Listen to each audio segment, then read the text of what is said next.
Let's make a start. So for those of you that don't know me, my name is Tara Humphrey. I am a primary care network manager. I host the Business of Healthcare podcast. And my day-to-day job, I kind of live, eat and breathe primary care networks. And we have been running a webinar series over the past year called The Role of the PCN, like ... So we've covered the role of the dietitian, the pharmacy tech, the physician's associate, and Amy's nice past cross in the past, and she said, would you be interested in doing a webinar on the Health and Wellbeing Coach? And I was like, absolutely. So the aim of this webinar, I want it as interactive as a webinar can be, because I can't see everybody, but as we go through, we want you to leave just with a greater understanding, a greater awareness of the role. So if you have any questions, please do ask. If you're not quite sure or anything, or just if you've got any questions, it'd be really good if you could ask, and I will pass these to Joe. So on the call with me, I have got Amy Robson. Amy, if you would like to introduce yourself. Hi, thanks, Tara. Hi, everyone. I'm Amy Robson. I'm the Deputy Director of Personalised Care at NHS England. I'm a physiotherapist by background, but left clinical practice just a couple of years ago, and I'm working in my strategy and policy role at NHS England. Nice to be here today. And Amy's standing in for, if you remember thinking, where's Ash? Amy is finally standing in for Ash. And Joe, if you'd like to introduce yourself. Yeah, hi, and welcome to all the health coaches who've joined us today. My name is Jo McGoldrick. I am a lead health coach for the Dudley Borough and practicing as well 2 days a week in a GP practice in Dudley. Nice to be here. Excellent. So to start with, I thought it'd be really good if we kind of framed this conversation around, we are approaching winter. It's extremely busy. There's been lots of guidance released around how to kind of release and kind of ease winter pressures, and the role of personalised care and some of the R's roles. So Amy, could you speak a little bit about that for us, please? Thanks, Tara. I mean, we know that winter in the health and care setting is busy at any time. And I guess what NHS England have been aware of over the last couple of months is that we're 2 years after an international pandemic where care has been disrupted for people over the last couple of years. And the consequences of that on how health and care gets manifested and delivered, combined with probably a predicted or thought predicted rise in coronavirus and plus a flu season, is the reason why NHS England were really clear on wanting to make sure that we did as much as possible to prepare the workforce, to prepare for the public, to prepare for the healthcare system as much as possible. So quite a lot of guidance has been issued starting in August, where the first winter resilience pack was issued from David Sloman, our Chief Operating Officer at NHS England, with its rationale outlined from Steve Powis, our Chief Medical Officer. So that's the reason why NHS England have taken a slightly higher approach in terms of its preparedness for winter this year, a little bit more than usual. So coronavirus a few years down the line, colliding with a typical winter that we would expect with a flu season. And therefore that having what matters to you conversations feels even more important in the midst of what could be a really busy period for tired systems, tired clinicians, and public who need our help. So it's just to proactively identify approaches that we can take to mitigate that as best as possible so that outcomes for people are at their optimal. So that's really the reason why NHS England did a bit more this year than in previous years for winter. Excellent. Thank you very much. Can you just test? Can somebody write something in the chat? Let me see if I have fixed it. But I just wanted to say welcome to Gemma. Gemma's first day in post as a health and wellbeing coach. So very timely. We've got a mental health and link worker, which is excellent, from North Newcastle. Okay, still no. Okay, I'm sorry. Okay, well, look, Joe, if you could share whereabouts in the world do you work, and how long have you been a health and wellbeing coach? Sure. So I work in the Midlands, in the West Midlands, in a very busy GP practice, about 33,000 patients. So within that, there's a big patient base of people that are just ideal for health coaching. Though some people would argue that almost anybody who walks through the GP doors is ready for some kind of health coaching conversation, which is a conversation obviously all around motivation and confidence to make change and to become the healthiest version of ourselves so that we feel that we thrive. So that could be like 90%, 95% of people walking through the doors. And yes, I've been working for about 6 years. I feel very passionately about healthcare, very passionate about the NHS, personalised care, and of course about health coaching as well.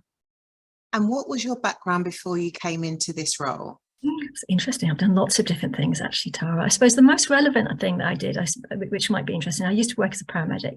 And whilst that was infinitely, if you like, more exciting from a dynamic point of view, sort of racing around and scooping people up and obviously acute situations, I was often left with a little bit of a dissatisfaction. It wasn't as fulfilling personally as I wanted and needed it to be, because I was only ever 8 minutes away from hospital. So the conversations, well, we didn't have conversations, obviously. And it was a short time that I spent with people. Whereas what I do in coaching now is, whilst I'm not driving the wrong way around roundabouts or getting police escorts, I am having real conversations with people that actually really do change the course of their lives. And that for me is really fulfilling. What is the biggest objection you hear from other healthcare professionals when it comes to health and wellbeing coaching? That they do what I do already. So when I first started, and it was sort of very visionary 6 years ago to have a health and wellbeing coach in a GP practice.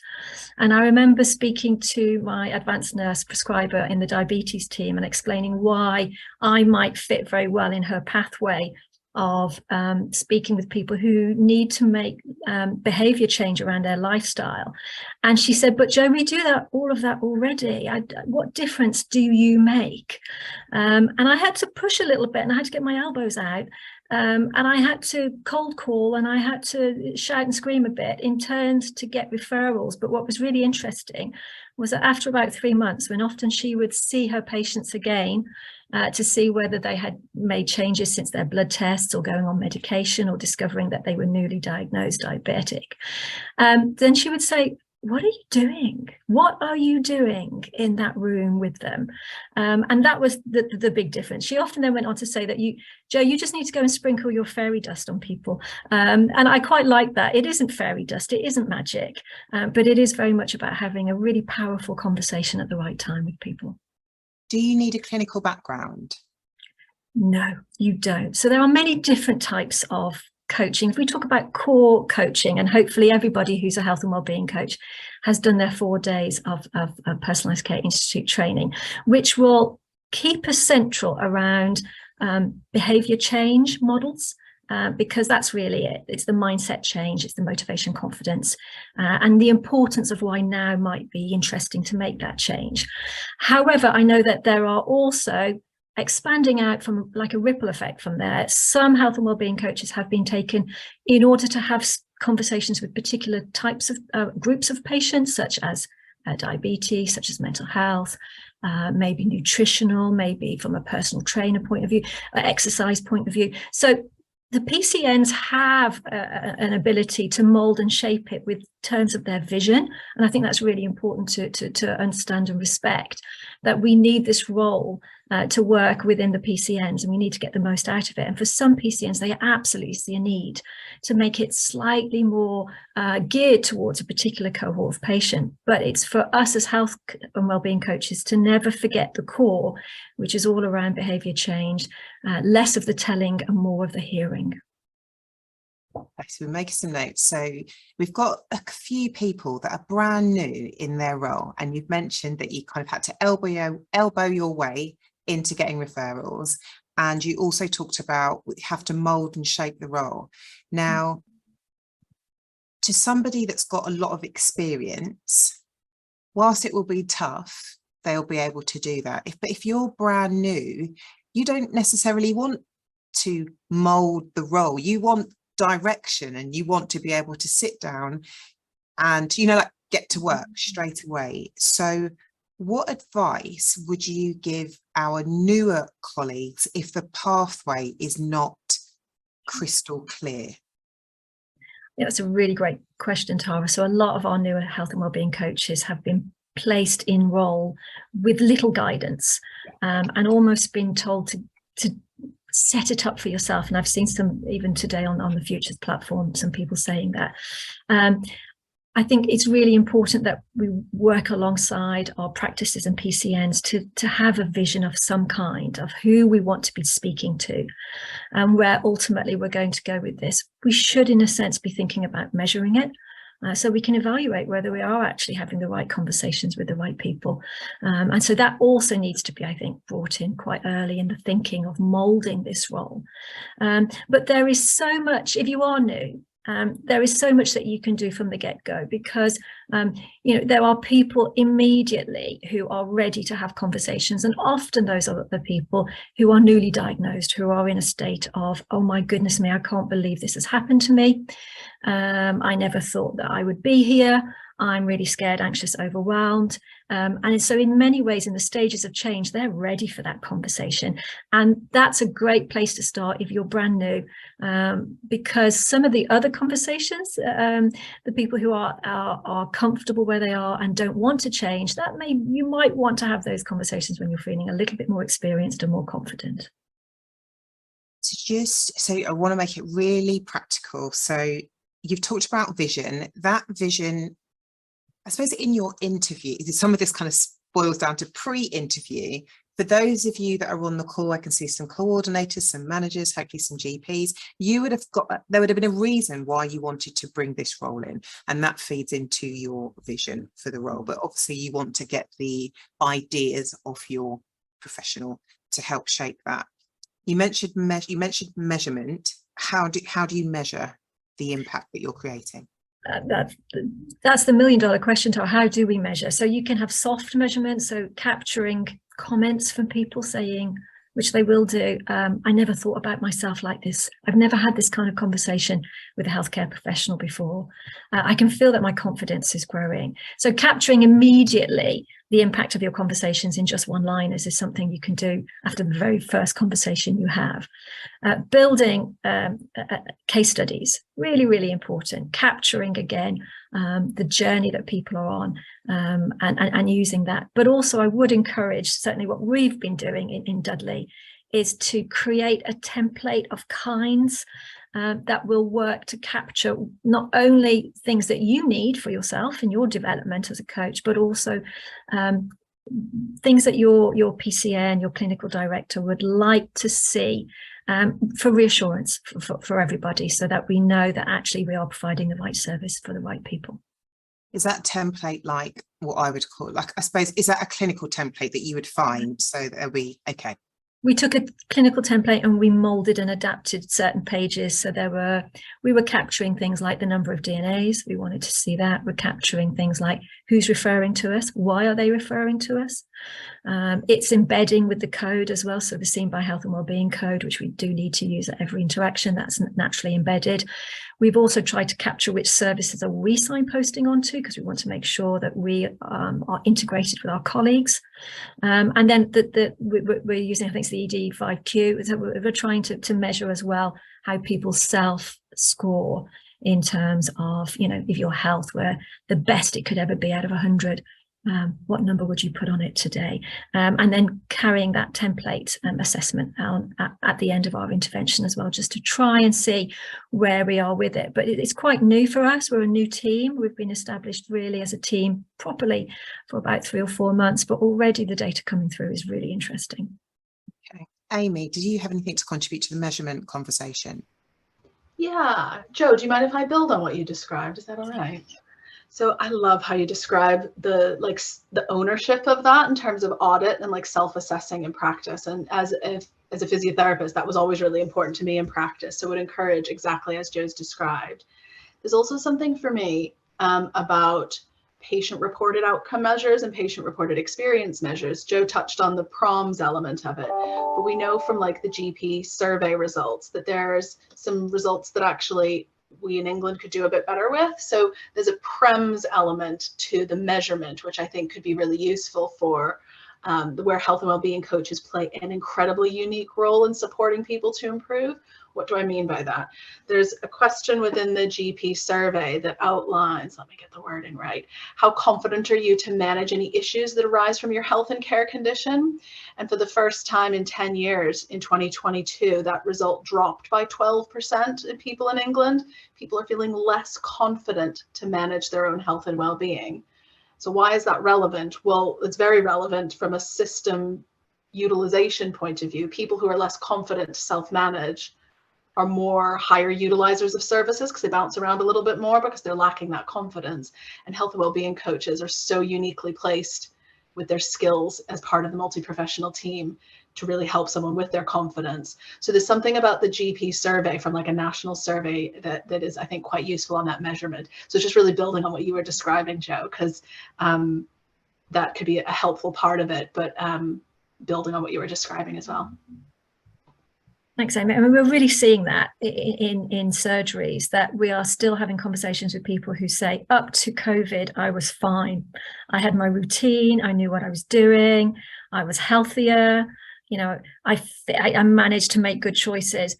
COVID just threw me, and I just haven't been able to get that back.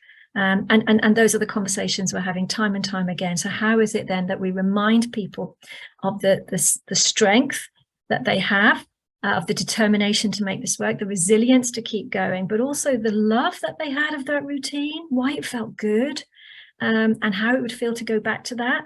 And that's the health coaching skills, is to gently but persuasively bring people on a journey with us so that they remember their former version of themselves and why it worked so well for them, to give them the motivation to think, right, okay, yeah, I need to get back onto this, and now feels like a good time. This is might be a stupid question, but what are patients saying to the GP which results in a referral to you? Because they may not say, I'm struggling with sleep, or I'm struggling with my health and well-being. They may say, my neck hurts, or I just give me the drugs, just give me the repeat prescription. That's me. So what do they say which triggers that whoever their first practitioner is for them to be referred on to a health and wellbeing coach? Yeah, I think so. It goes both ways. So either the patient themselves will do the cry for help. You know, I just can't do this anymore. I can't seem to lose the weight that I have. I don't know how I'm going to lose weight for that knee operation. Can you just give me the drugs because everything else has failed? You know, what are you going to do for me? So really asking the healthcare professionals to take ownership of somebody else's lifestyle choices and where they are in life. And that then says to the person who's sitting there, and that could be a healthcare assistant, somebody in an annual review, a GP, physio, dietitian, as part of the medicines management team, where you say, actually, I can't solve, I've got 5 minutes with you. I can't do this. This is where you say, actually, would you like to have a conversation with Jo, one of our health coaches? She's not going to tell you off. She's not going to tell you what to do, but she's going to have a really nice conversation with you about where you are now, where you want to be, and actually how do you make sense of it all. And that's a very sort of general start to the conversation, as gentle as that. We know if we say to people, we're going to have a chat with you about your lifestyle, no one will turn up. So this is a much deeper, sort of gentler and more beautiful conversation around where they are with their health, what makes sense to them, what do they absolutely do not want to do, and where do we start with it all. You may have captured this, but Gemma's asked, so we've got, how do patients get referred into you? And then how do patients respond? So you kind of mentioned it a little bit. If you said you're going to talk about your health and wellbeing, they're like, no. But largely in your experience, you know, is it one, do you call it appointment, a consultation? Is it one interaction? Do they see you, you know, like, is the first one a little bit, some people may fall off or do some come back? Like, how does it work? Yeah, it's a really, really good point and question. So it's as varied as the people that sit in front of me. So so people can be sent, and as we do the stages of change cycle, it's that pre-contemplation. I have no idea what I'm doing here. The doctor told me to turn up and I'm here, love. You know, what are you going to do for me? So that's sort of very much, I am unaware of anything that needs changing in my life. And you're just going to tell me what to do, because that's what healthcare does. So that's one type of conversation that we can have. And that's a really interesting conversation to have with people, because that is gently as we walk them through the stages of change and why change might be something they want to do, but equally respecting that actually maybe now is not the right time for that conversation. So being very confident and sure in ourselves as coaches to have the conversations with people who are ready to have them. But also it could be one-off conversation where, you know, for the first time you have made me aware of something huge in my life that needs changing, and I need to go and think about that, because what you're talking about is me undoing something I've been doing for 30 years or 40 years or maybe even longer. And I love those things that we've just kind of touched upon. And I'm not sure whether I'm ready for that conversation. So it can be where people say, thank you very much, I need to think about this. And you always leave the door open and say, that's absolutely fine. You know my name, you know my number, it's open door, come back and see me whenever you want to. But for many people, they have that, it's usually up to an hour conversation, so that's such a beautiful amount of time to be able to spend with somebody. At the end of that conversation, it's changed, life has changed, suddenly their awareness has been raised that life needs to be different, that they actually have said several times that they want life to be different, that they understand that they need to do something in this. And it's like, okay, I need your help and support in terms of just holding me to account. So I need to keep coming back to you. But I want to leave it for a month, or I want to leave it for 2 months. So certainly in the practice that I have, it's very patient-led. It is not a set structure. People will determine at the end of the session when they are ready to come back. And I have to say, most people come back in a month, because to make change of something that I've been doing for years that I love is not going to be easy and is not going to happen overnight. So a month to start thinking about getting my head around. But people also want to say something that has changed. So they want to see a change in a month. And that usually tends to work out quite well, the month. So we've got, I think we've got mental health practitioners, we've got care coordinators. I think the role that I'm closest to is social prescribing link workers. So if we call that the personalised care team, who do I use and when do I use it, and why do I use Jane, Tara or Ali? Like, I know the roles are different and I know they are different, but could you kind of break down, if you've got a team where you've got a mental health practitioner, a care coordinator, a social prescribing link worker, a health and wellbeing coach, and hopefully clinical lead. Yeah. Dream. Yeah. So the person can be, and it only works if we all know each other, if we're talking to each other and we understand exactly what we all do and exactly who is the right person for this part of the journey for that patient. So that's the first thing, is to say that these teams need to be really cohesive. We need to get on with each other, we need to understand each other, and we need to appreciate and value each other as well. The patient can come in at any point of access in there, and I think that's really important to say that, and that's how it works certainly in our practice. Though it may be, and I know that some practices and PCNs will want a single point of access. So again, we're working with people, but for me, the person comes in at any stage, because at some stage they're having a conversation somewhere in there saying, I'm stuck, I need help. You're having a beautiful personalized care conversation, and that's what unites all of the roles that you've just mentioned, is that we hold personalized care at the core of our conversations.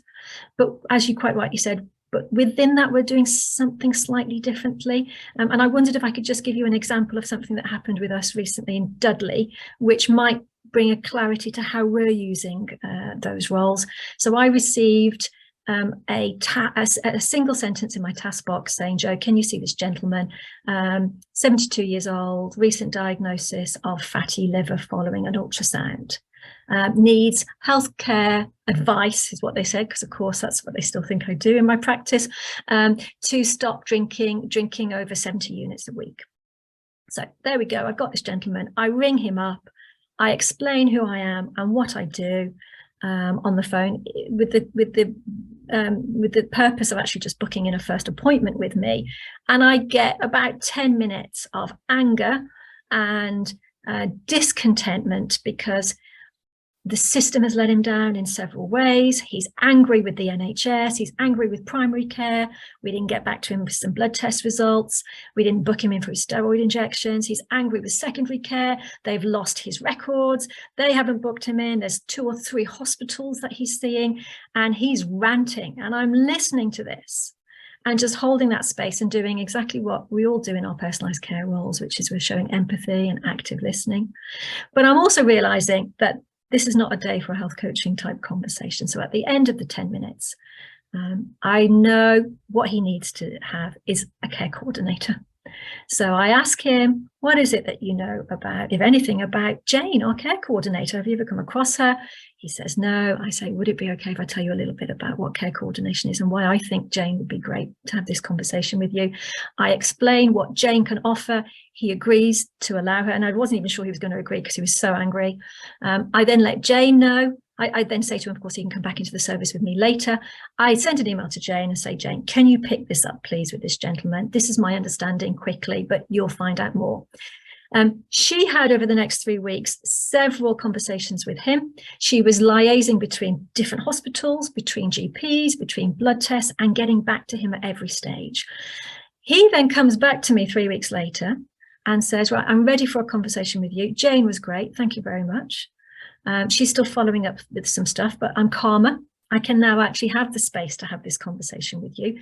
We start talking about what's important to him, where he's found his life has ended up, whether that's where he wants to be, etc., etc. And somewhere in that conversation, he says something like, I used to love walking, but I've kind of lost the habit of it. So then I say, what kind of walking is it that you enjoy? Is it on your own? Is it with somebody? It's like group. I'm always better in groups. Then I say, do you know out there? What is out there? I don't know. Do you know? I do this kind of like, what could be out there? He doesn't know. So then can I link you with Christine, our social prescribing link worker, who knows all, the guru of everything that's out there. So he links in with Christine, who does. So all of these things are happening, if you like, whilst I'm having these conversations as well. So we're all walking together in this. Now, the one I didn't use would be the mental health practitioner, because I didn't need to. But of course, that is there. If he's saying to me, I've got lots of anxiety, I've got lots of doubts, I need to have a deeper conversation. And that's where I'd say, actually, what is it that you know about our mental health practitioners? Do I have your permission to refer you on? And so what I'm doing is pulling together the whole team, working together, and sometimes at the same time to meet that patient's needs, to make sure that he doesn't slip through the net at any stage. Does that help? It does. It's really helpful. And I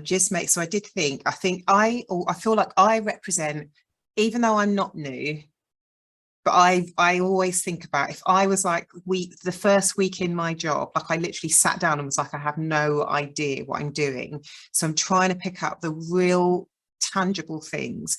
So if you are a new health and wellbeing practitioner, or in any of the personalised roles, I would say you need to book a meeting with your PCN manager and your clinical director and try to work out and articulate what the vision is. And the vision can be evolving. But you kind of want to be heading somewhere. You mentioned the importance of knowing your team. Not everybody has a full complement of team. So you may be a health and wellbeing coach, your social prescriber link worker may have just left, you don't have a care coordinator. So you need to understand what your team does. And I think there does need to be a conversation with, sometimes I've written down the word specific. That example you gave, the notes, that referral was very specific. Most people will just get Tara, like see Tara, like they may not have been that background. So I think for the referring professional to be as specific as you can, and I think the importance of the relationship with the health and wellbeing coach, you will get used to seeing people without the specificity. But being able to pick up the phone or refer that patient back if it's outside of the scope of your practice, if it is clinical.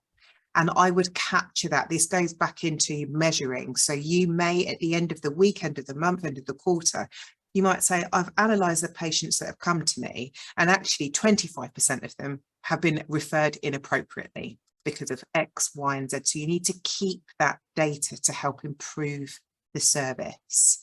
I hope that helps. I think you mentioned the Personalised Care Institute. There's loads of information on there. And I think NHS Futures, you know, you put a question on there, it's like, there's people will help you. And you talked obviously about modifying a template. What template did you modify? We've got one in Dudley for the long-term conditions review. So we took that and we modified it. Okay, cool. So if anyone's got any questions, please do post them in. We've got half an hour left. So Sarah Lowe is asking, she's clinical director in the North East. She'd be interested to know, what would you consider to be essential requirements when we interview for a health and wellbeing coach? And is the workforce out there?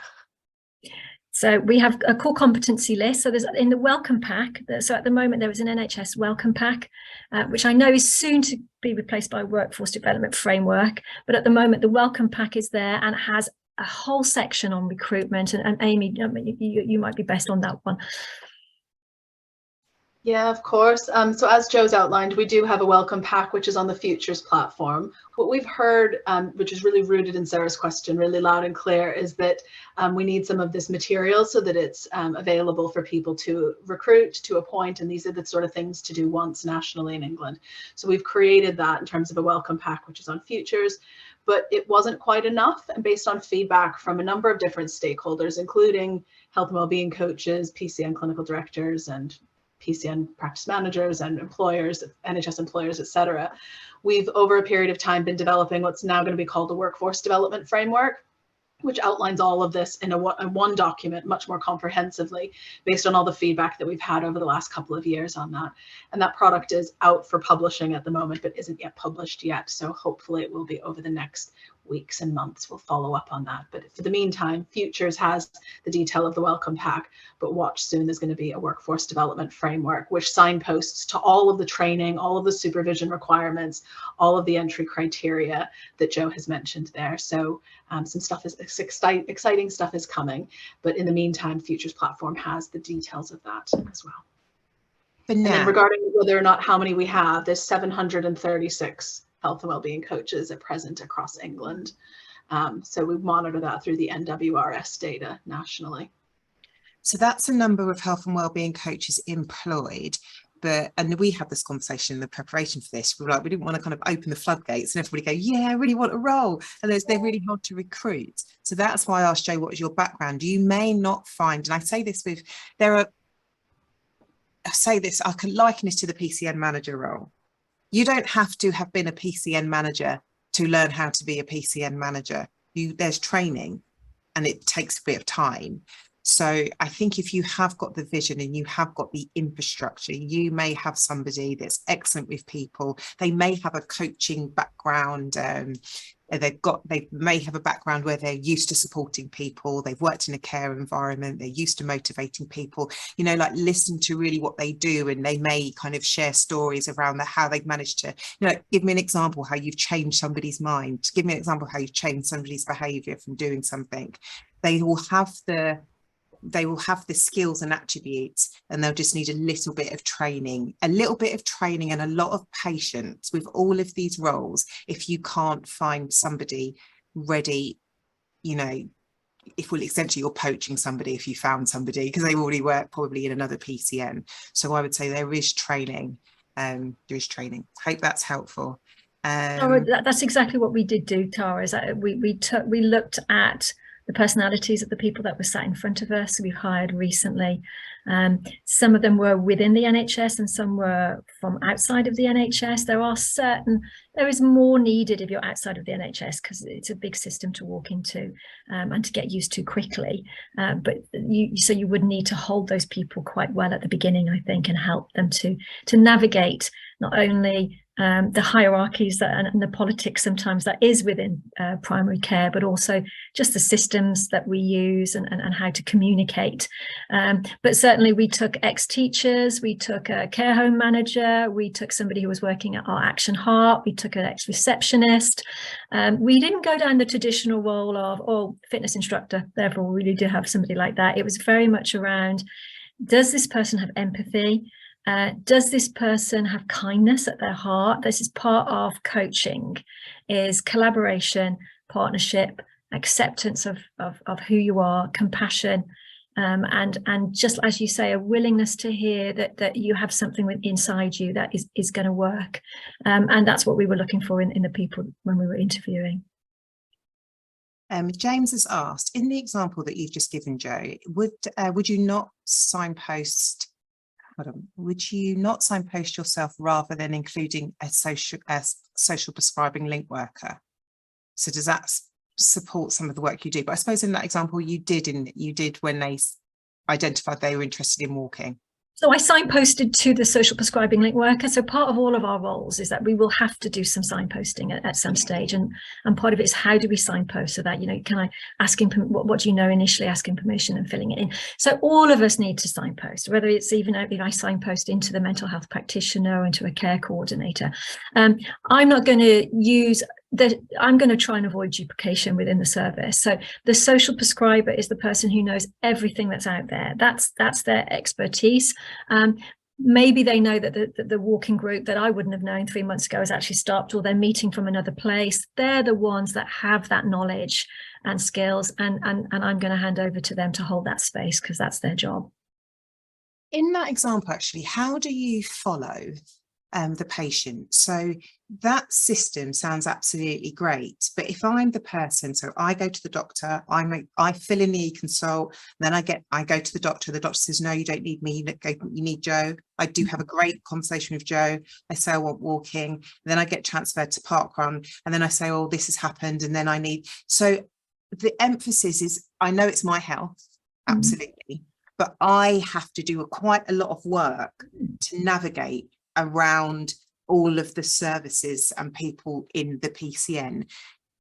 Have you got any models where, is it group consultation? Do you have, you know, like would you have a social prescribing link worker, a mental health practitioner and a care coordinator, you know, like it's one stop, and then rather than me having to navigate around? So the person who holds all that is essentially the care coordinator. Okay. That's the care coordinator's role, is checking in with people in 4 weeks, 6 weeks, 8 weeks, say, did you manage to meet up with the social prescriber, and how was that? Or I noticed that, in fact, you've missed a couple of appointments with your health coach. Is there anything that I can do to help set things up? So this is where the care coordinator holds that journey all the way through the point of care to say, right, this person is being involved, and if they are not accessing services, it's because they're choosing not to, but do they understand then the consequences of that? It's not because they've suddenly realized or become angry because nobody got back to them. So for me, that's the care coordinator's role. Okay.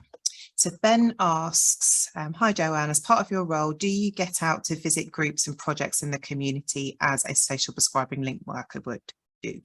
Good question, Ben. No, I don't. However, that said, we are actually trying an outreach project with health coaching linked into community hubs around blood pressure awareness, where we will be working with peer leaders.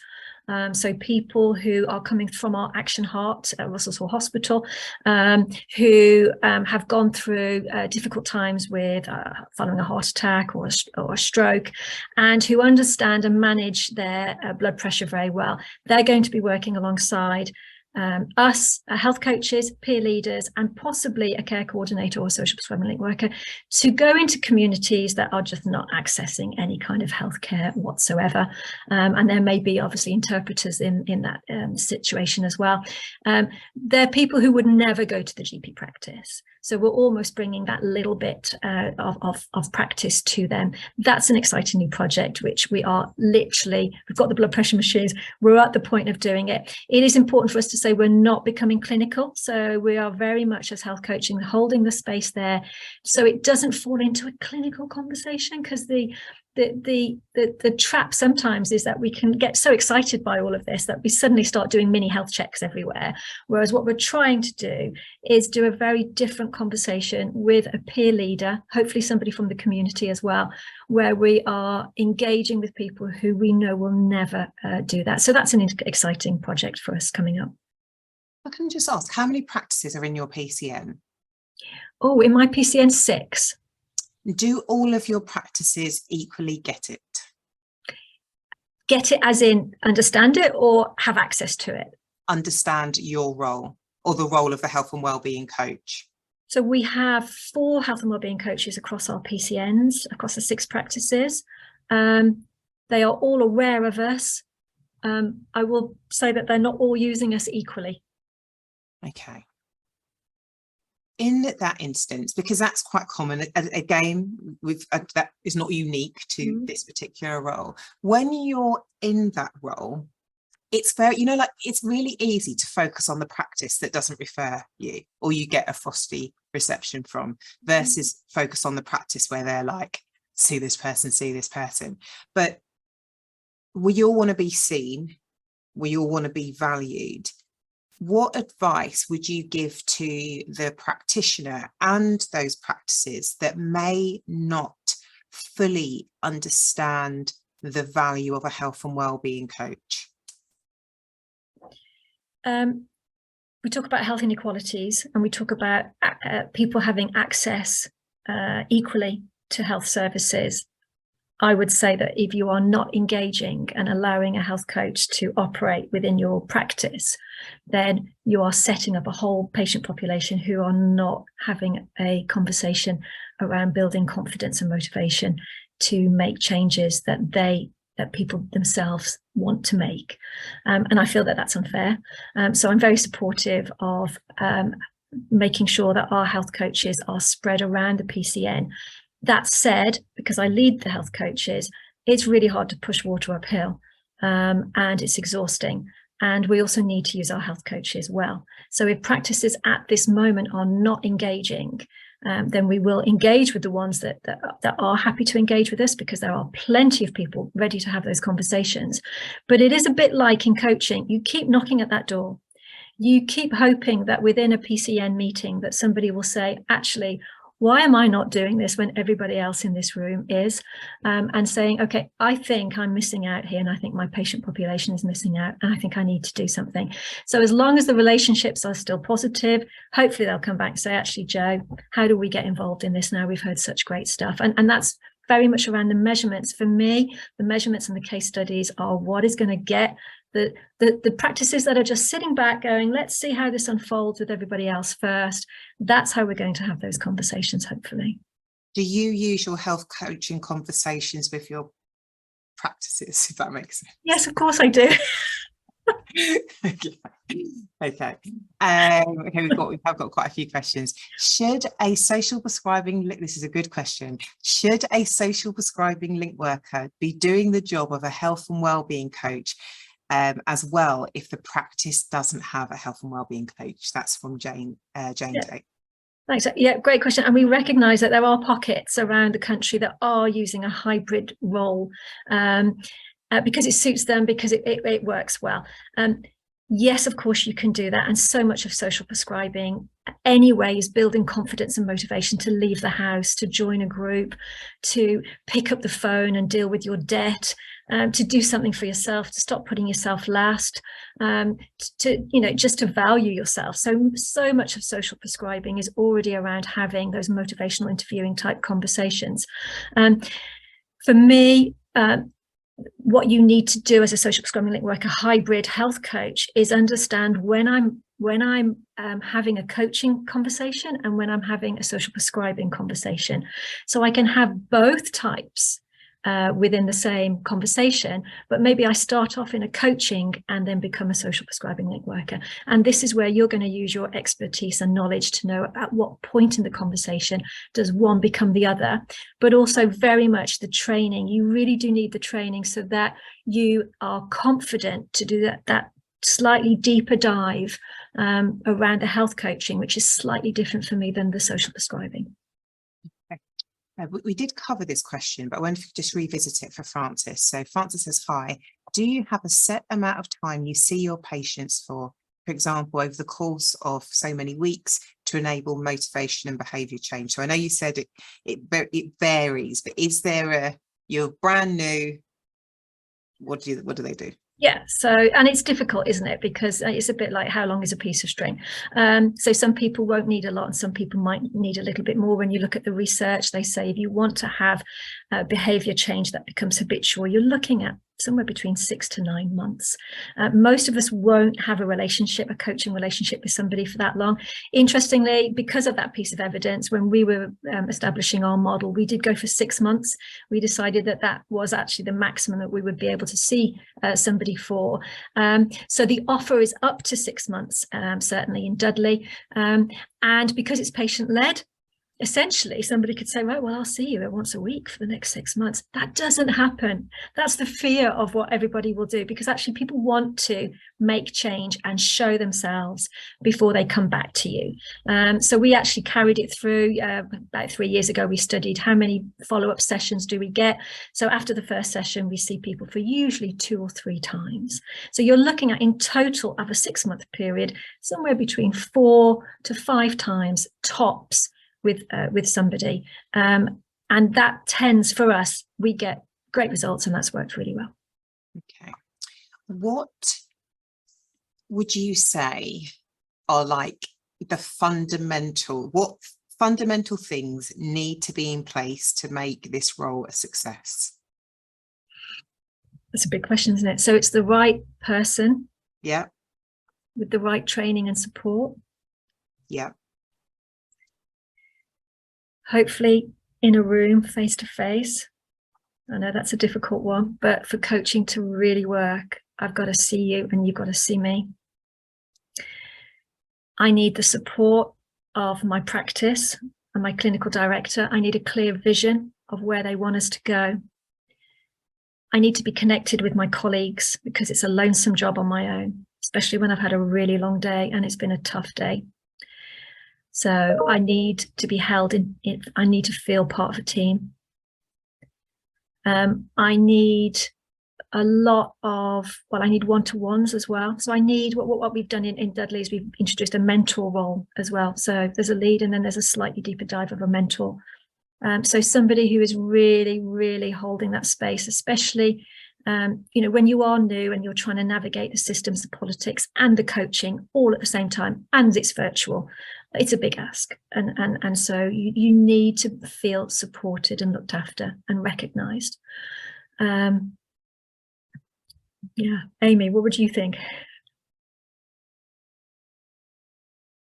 Sorry, my mute button's playing up on me. I think that you answered that really eloquently. There's something about there's a generic answer to that, which is what are the conditions for someone to thrive?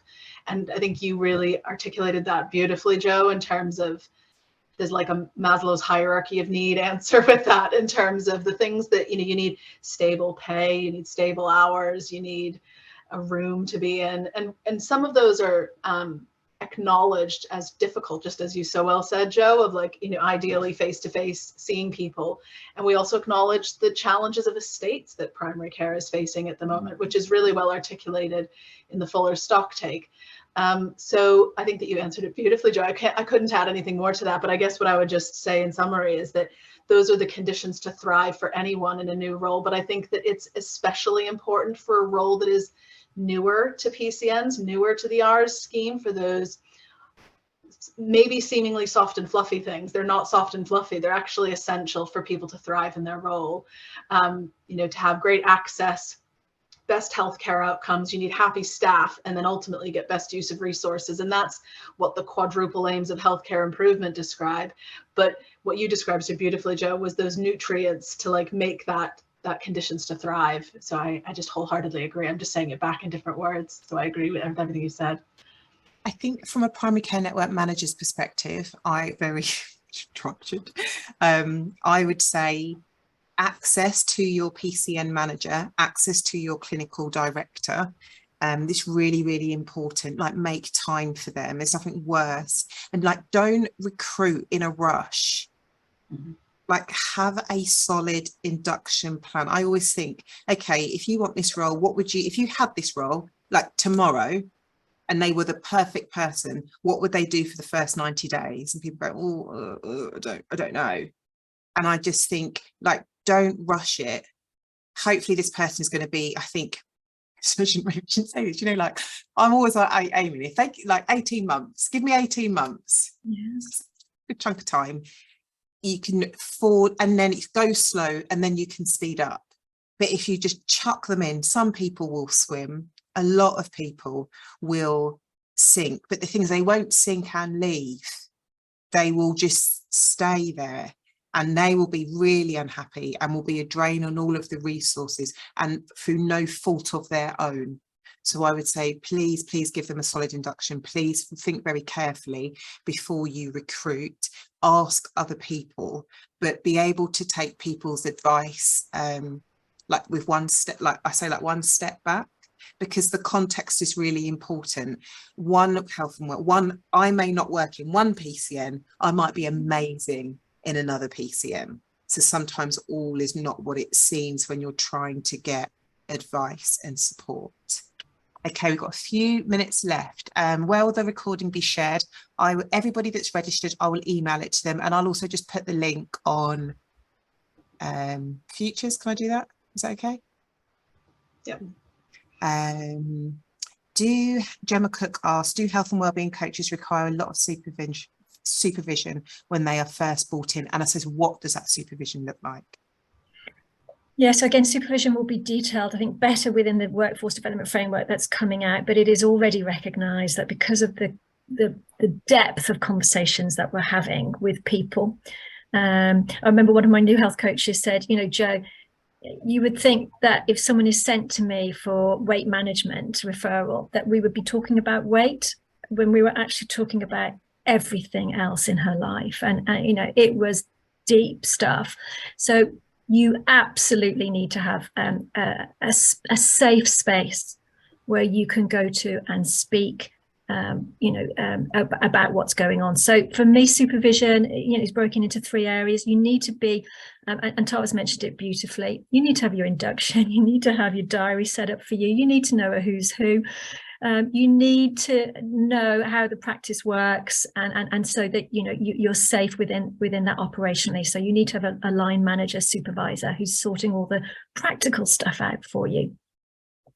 You need to have a clinical supervisor. So often somebody will be talking with me, let's say, and they'll say something like, the only exercise, I love to be more active, but the only exercise I'm ever going to do is swimming. It's the only, you know, I'll never do anything else, but I can't swim since I hurt my shoulder, you know, a few years ago, and it's never been sorted. So then I have my clinical supervisor to go to and say, right, I've got this gentleman, he wants to swim. He's just, I don't know what to do with him, with his shoulder. Can you have a look at his notes? Can you tell me, is it physio? Is it, you know, ultrasound? Is it you? Or is it, you know, steroid injections? What is it? So we can get him back to swimming. So I have a clinical supervisor that I don't have to say it's a GP, it's a senior GP at my practice who gets lifestyle and is very supportive of health coaching as well. And because his time is very busy and precious, I don't have a set amount of time with him, but we have this informal agreement that if I need him, I can message him and he will answer. So I have my clinical supervisor there to help me when needed. And then equally, then I need to be supervised as a coach. So I need somebody who's got coaching experience, who understands the ebbs and flows through the year of what happens at Christmas, what happens in January, what happens in July, August, that life is difficult and with the seasons, and what people will be coming to with the conversations that might make me get stuck. And I need an experienced coaching supervisor who's going to hold that space and help me to see that it's not me making mistakes. It's not me that's rubbish. It's understanding, you know, the bigger picture. So I'm hoping that all of you who are health coaches have access at least to those 3 types of supervision. It may be that one person can do a lot of that. In my experience, it isn't. But if you do have one person who can do all of that, then great. I use 3 people, I have to say, as individuals for each of my supervision needs. Thank you. So I saw one, I can't find them, but there's one question that basically said, we've got mental health practitioners, and somebody said, we've got care coordinators, like what is the approach for them? And I did think from my point of view, and you can give your answer, I think my very high level management approach to designing a service, and I've written down, is it's the order I do it in is what do we want to achieve? So it's what, why, who, when, how much. So literally you would write down like, what do we want to achieve? Just like post-it notes, just brainstorm it all down on the piece of paper. I wouldn't start with the role. Don't start with the who first. I'd start with what do you want to achieve first, and then literally just go through all of those questions. Try to have like 5 bullet points under each of them. So if it's like how are we going to refer? How we know like if they are achieving? How will practices know where they are? How we know what the rota is? And literally that's how you create your, that's the bare bones of your service. And then you just keep coming together. You have a regular meeting where we always ask what is working well and what would be even better if, and try to like what 1 to 3 things would be even better if, that's within our control. And that within our control is really important, because otherwise you'll just spend an hour going, I wish they'd do this, I wish they'd do that, and they're not going to change. So that would be my advice. It's quite hard because care coordinators come in, it depends on what you want your care coordinator team to do. It depends on what you are trying to achieve to be able to give a really, you know, like a specific answer. That would be my framework. What would you say, Jo? I think you've summarised it beautifully. Without the vision, initially, we're a little bit lost. So I do think that certainly the PCNs that have understood us the best have had the vision from the get-go of where we would fit in.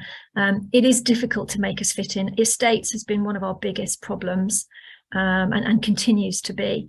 But it is very much like you say, that what is it and why are we doing any of this, and then taking it from there. And then I think the last question I'm going to highlight is Diane's question. It was a bit of a comment, and the reason I'm highlighting it is because I can 100% relate to it. Diane's saying the support is lacking in so many PCNs. She covers 7 surgeries plus 3 satellites, and they all want something different. So barriers are thrown into the mix. And I think my advice there, you kind of have to, I don't know if you're a health coach, you kind of have to, it's hard to give yourself your own advice. But I would say to people as a manager, like, what do you need? What do you need in order to be able to do your job to the best of your ability? I won't be able to give it. I might not be able to give you everything, but the first step is what is it that you need?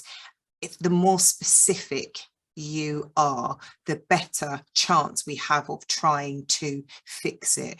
But if we think, I don't know what that framework is, you know, like you've got the early adopters and then you've got the laggards. You actually, I say to people, I've learned, you don't want everybody to be an early adopter. You won't manage, you'll drown because you'll have so many patients. So the laggards at the back, sometimes it's actually quite nice, and just focus on that majority and focus on the early adopters, but really think about what support it is you need. And most PCN managers are amazing, along with their clinical directors, but it is a challenge. It is really, really hard, and you have to think about your own boundaries. But I would think you have to put yourself first in order to be able to deliver a stellar service. It is coming up to 2 o'clock. I hope you guys found this valuable. We'll share the resources. We'll put it in the Futures channel, and yep, I hope you have found it informative and helpful. Thank you so much, Tara, for having us. Thank you, Tara. It's been great. Really enjoyed it.